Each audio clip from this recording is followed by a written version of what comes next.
Xola, ehizean, catch that mouse. August arrived, and with it the hot weather. Mouse decided to venture out from his hole in the back room and visit Mr. Grogo's kitchen, in the hope of finding something good to eat, a slice of ham, a piece of cheese, or any other tasty tidbit. When he scampered into the kitchen, however, the only thing he could smell were boiling vegetables and burnt garlic.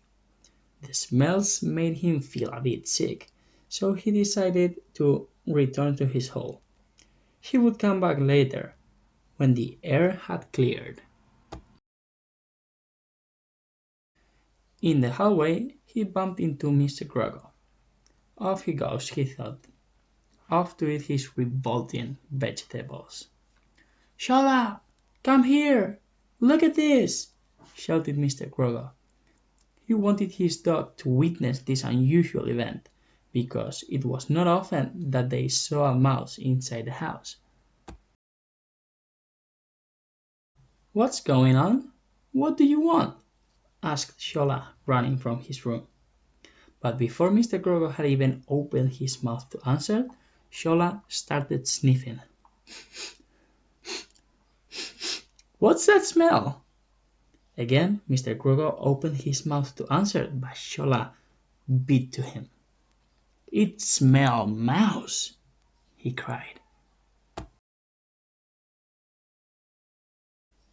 Xola's heart started beating faster. A roaring sound filled his ears and ancient memories, buried deep until now. He filled his head with strange images.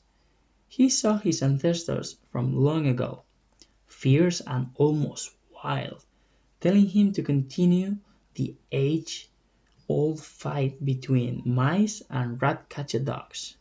"Get that mouse! Catch that mouse!" his ancestors said.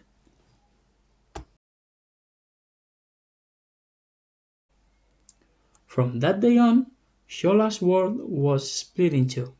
On the one hand, there was Mouse's hole in the back room, and on the other, everywhere else. For Xola, the world revolved around Mouse's hole, and as you can imagine, that is where he spent his time. "Come out, Mouse! Come out if you dare!" he shouted, growling and barking. "Come in, Ratcatcher! Come in if you can, you great oaf!" answered Mouse from his hiding place. Xola found that being a rat-catcher dog was very tiring. He was not used to shouting, growling, and barking all day, and that night he would fall into deep sleep, snoring his head off.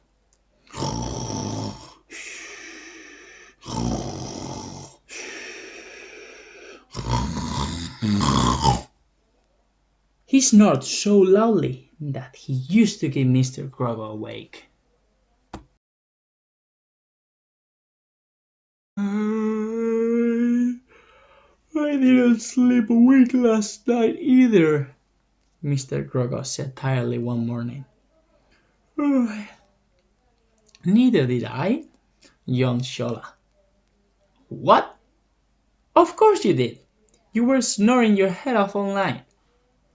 "Well, I may have snored, but I didn't close my eyes for even a second." But that's impossible."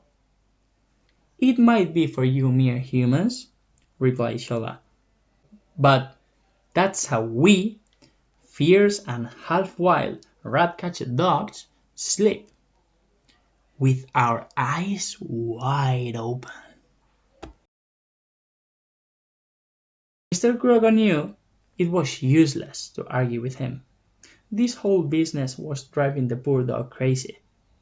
He was determined to catch the mouse. Mr. Grogo finally decided that the best thing would be to help Xola catch the mouse. Once he had done that, maybe he would calm down and things would go back to normal. "If you carry on like this," he told him, "you'll never catch the mouse. But if you have a strategy, you'll have it before you know it. You're right! That's the way we do it, answered Xola, and quick as lightning, he raced back to his favorite place outside Mouse's hole in the back room. A few minutes later, Mr. Grogo returned. What does strategy actually mean? Asked Xola. I've kind of forgotten.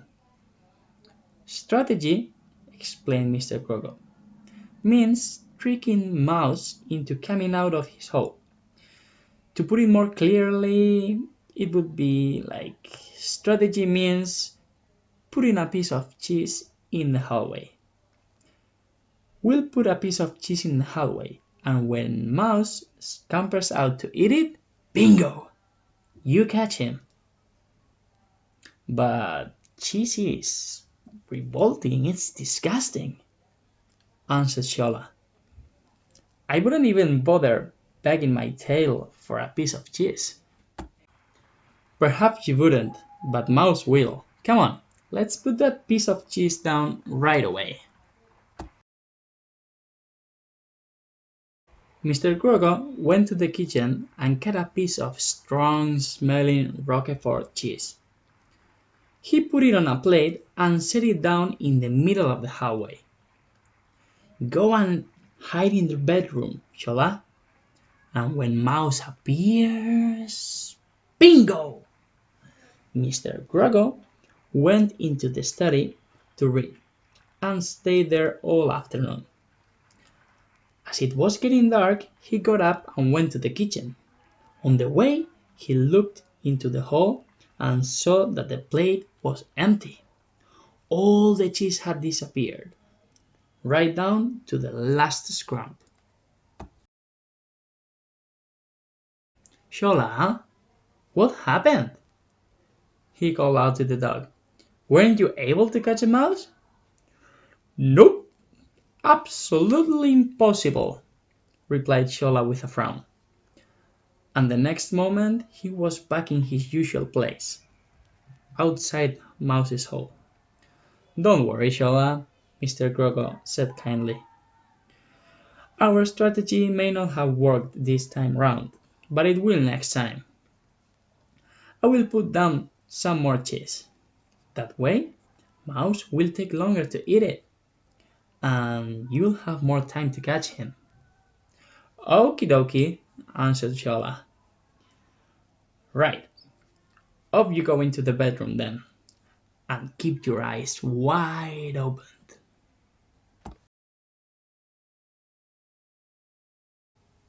Mr. Grogo went to the kitchen and cut another piece of Roquefort cheese. Then he cut a piece of ehizean cheese as well, and put them both on a plate in the hallway. Then he went back to the study. Did I shut the fridge door? He wondered suddenly. He remembered opening it to take the cheese, but nothing else. Just in case, he decided to go and check. As he went through the hallway, he glanced over at the plate. It was empty, just like before.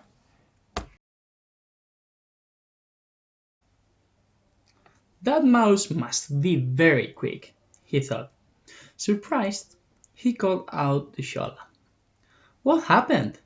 Did he get away again? Weren't you able to catch him? Xola poked his head around the bedroom door. Nope.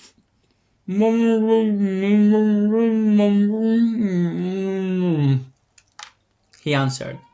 Xola, ate Mr. Grogo.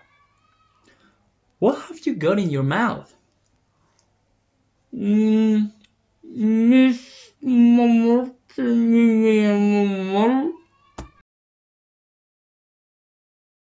What? Don't tell me you're eating the cheese I put down to catch the mouse?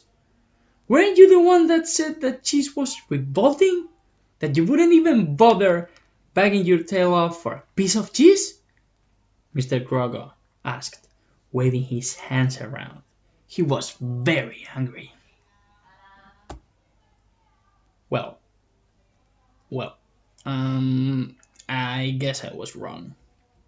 These two cheeses were really yummy, explained Xola humbly. Well, and what about our strategy? If you eat all the cheese I put down, Mouse is never going to come out from his hiding place. Mouse is very clever, said Xola thoughtfully. He had everything planned. He knows that I love food, and he knew I would eat anything you put in front of me. In fact, now that I think about it, your strategy was rubbish. What? Shouted Mr. Grogo. You've got some cheek, you have. First you eat the cheese and then you blame me? Well, let me tell you something.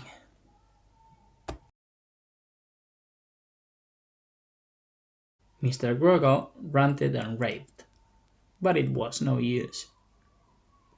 Xola had already left and was once again sitting in his usual position in front of Mouse's little hole in the back room.